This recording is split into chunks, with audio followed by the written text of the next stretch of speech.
तो हरियाणा पंजाब भाईचारा है, इसको आप हरियाणा पंजाब में ना रखें, धीरे धीरे करके राजस्थान, उत्तर प्रदेश और जितनी भी स्टेट्स हैं जहाँ तक हम जा सकते हैं हम वहाँ तक इसको बढ़ाएं निस्वार्थ तरीके से। किसी से पूछें कि भाई गांव में क्षत्रियों के घर कौन से हैं, तो शायद ही कोई बता पाए कि क्षत्रियों के घर कौन से हैं।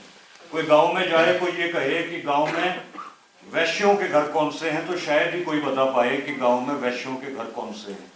फिर कोई जाए गांव में पूछे कि गांव में शूद्रों के घर कौन से हैं, तो शायद ही कोई बता पाए कि गांव में शूद्रों के घर कौन से हैं। लेकिन गांव में जाके पूछें कि जी जाटों के घर कौन से हैं, तो बता देगा भाई ये जाटों का घर है।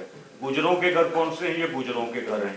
तो एक ट्राइब को भी जो है सही उसकी एनर्जी को इस्तेमाल करने के लिए सबसे पहले मुल्क में जो है सब छोटूराम जैसे महापुरुषों ने जाट शिक्षण संस्थान की शुरुआत की थी, जिसमें अम्बाला डिवीजन के सभी स्टूडेंट्स पढ़े।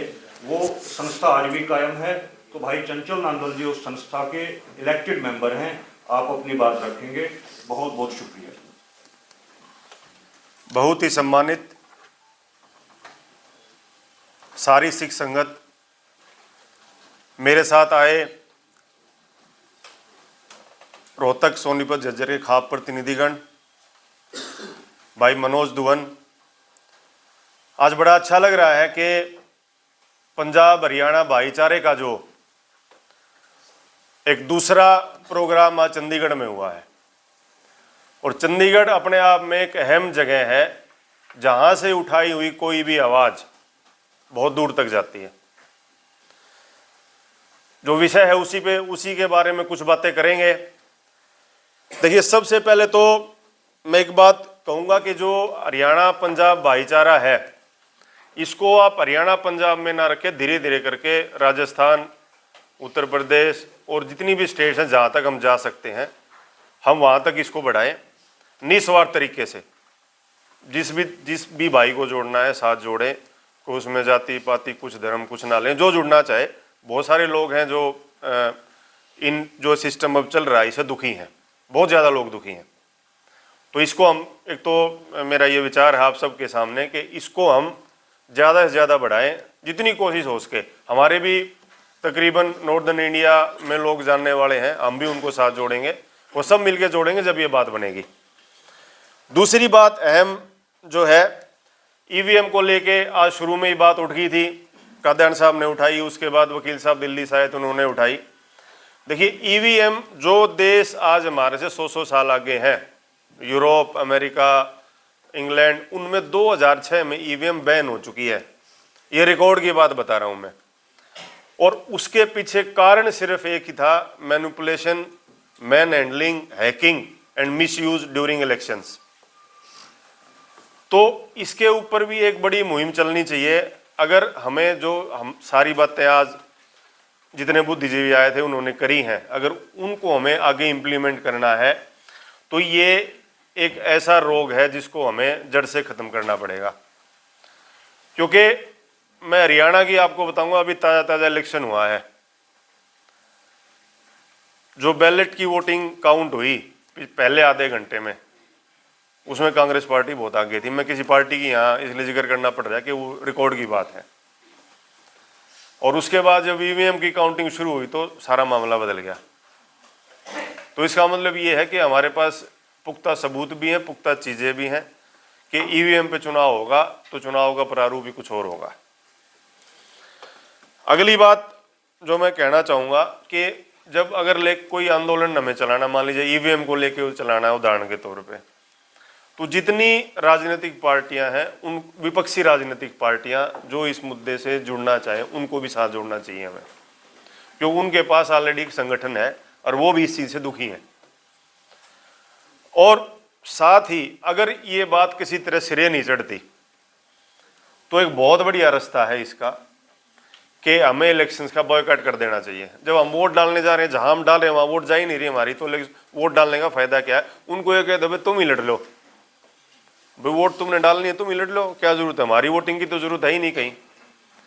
तो एक अगर इस आंदोलन को बड़े रूप में लेके जाना है, भाई एक विपक्षी पार्टी के बड़े नेता ने भी पीछे बयान दिया है कि भाई हम ईवीएम को लेके बड़ा आंदोलन करेंगे, तो भाई उसका अंत यही है कि या तो बैलेट पे चुनाव, नहीं तो बायकॉट हो जाए चुनाव का। एक बड़ी मुहिम होगी ये, और बायकाट होगा तो और अंतर्राष्ट्रीय स्तर पे भी ये बात बड़े ऊंचे लेवल तक जाएगी। जो अगली बात है कि जब आंदोलन होते हैं, मान लीजिए हम ईवीएम का आंदोलन करते हैं, तो इसमें ये नहीं है कि आसानी से सब गुजर जाएगा। इससे पहले भी हरियाणा ने, पंजाब ने कई आंदोलन फेस किए, उनके मुकदमे भी बने, मनोज भाई उसका उदाहरण है। लेकिन बाद में उन मुकदमों में जो सजा अंदर जेल में होते हैं या जिनको सजा होती है या कुछ भी होता है, उन लोगों की लड़ाई लड़ने वाला समाज है ही नहीं। अब तो हम सारे इकट्ठे दिख रहे हैं जितने बैठे हैं, कल को कोई बात होगी तो हम सारे लुप्त हो जाएंगे, गायब हो जाएंगे। वो खुद लड़ेगा अपने पैसे से, अपने घर के पैसे से। हम तो रोहतक में खूब देख रहे हैं ये चीज़, हरियाणा में देख रहे हैं, आपका पंजाब का आप बता पाएंगे कि वहाँ आंदोलन में जो लोग सक्रिय होते हैं, जिनके ऊपर मुकदमे बनते हैं, वो खुद अपनी लड़ाई खुद लड़ते हैं, लड़ने वाला कोई नहीं है। तो इस पे भी हमें अगर कोई यहाँ पॉइंट नोट कर रहा हो तो ये पॉइंट भी उसमें नोट किया जाना चाहिए कि भाई इसके लिए अलग से कोई सिस्टम बने ताकि जो आंदोलन करता है वो हताश ना हो। अगली बात जो है, जो नशे की बात करनी बहुत जरूरी है यहाँ पे, क्योंकि जो अगर कोई भी आंदोलन होता है उसमें युवा एक अहम भूमिका निभाता है। युवा नशे की तरफ भाग रहा है। जो नशा पंजाब से हरियाणा में ट्रेवल हो गया, हरियाणा में कैसे ट्रेवल हुआ कि पिछले 5-7 साल, 8 साल से, 8-9 साल से मैं ये अपनी बिल्कुल लाइव देख रहा हूँ, आंखों से देख रहा हूँ। हरियाणा में पुलिस ने सारी बैरिकेड हटा रखी हैं। कोई कैसे ही जाए, कैसे ही चला जाए, आए जाए, कोई टोकने वोकने वाला कोई नहीं। भाई पुलिस है, अगर वो रोके टोके तो 90% अपराध रुक सकता है। आप चौक पे, चौराहे पे अगर रोक लो, टोक लोगे तो उससे अपराध रुक सकता है। लेकिन पिछले 10 साल से लगातार मैं देख रहा हूँ कि कोई बैरिकेडिंग नहीं है पूरे हरियाणा में, कोई रोकने टोकने वाला नहीं है। कोई क्राइम हो गया तो फिर उसके बाद पुलिस आए, रोकने टोकने वाला कोई नहीं है। और नशे के माध्यम से वो जहर युवाओं में के अंदर घोला जा रहा है। एक इसमें एक और नया एडिशन भी हुआ है पिछले 4-5 साल से, जो ये सोशल मीडिया पे जो गेम्स आ गए हैं, इस पे युवा लगे रहते हैं लगातार। देखो मोबाइल पे क्या गेम खेल रहा है, और उसी में धीरे धीरे फिर वो उस गेम को पैसे वाले गेम में चला जाता है। ऑफर बहुत आते हैं, हमारे मोबाइल पे भी आप ऑन करोगे अचानक तो आएगा, ले 6,000 रुपये आपके अकाउंट में आएंगे और आप अपना जो गेम शुरू करो। ये भी एक बहुत बड़ा सिस्टम चल रहा है पूरे देश में। और रही शिक्षा की बात, तो शिक्षा को भी, युवा को शिक्षा चाहिए, लेकिन शिक्षा का स्तर, मैं हरियाणा की बात कर रहा हूँ, पिछले 10 साल में लगातार बहुत नीचे चला गया है। इवन एक बात उठी थी, मैं उठाना भी चाहूँगा, आपके पंजाब में मुझे पता नहीं उठी कि नहीं उठी, कि ये कहा गया यूनिवर्सिटीज़ को कि जो ग्रांट, स्टेट ग्रांट देती है, उस ग्रांट को हम बंद कर रहे हैं, आप लोन ले लो।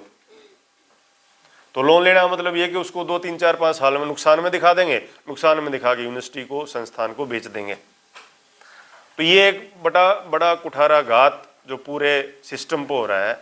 हमने सारी चीज़ें ये इस भाईचारा सम्मेलन में आगे बढ़ानी है। और अंत में मैं, कई सारे नारे चल रहे हैं इलेक्शन में, मैं नाम उन नारों को बोलूँगा, लेकिन हमने अपना नारा ईजाद किया है, जुड़ेंगे जोड़ेंगे। तो हमें इस पे भी काम करना है, जुड़ेंगे जोड़ेंगे। धन्यवाद, नमस्कार।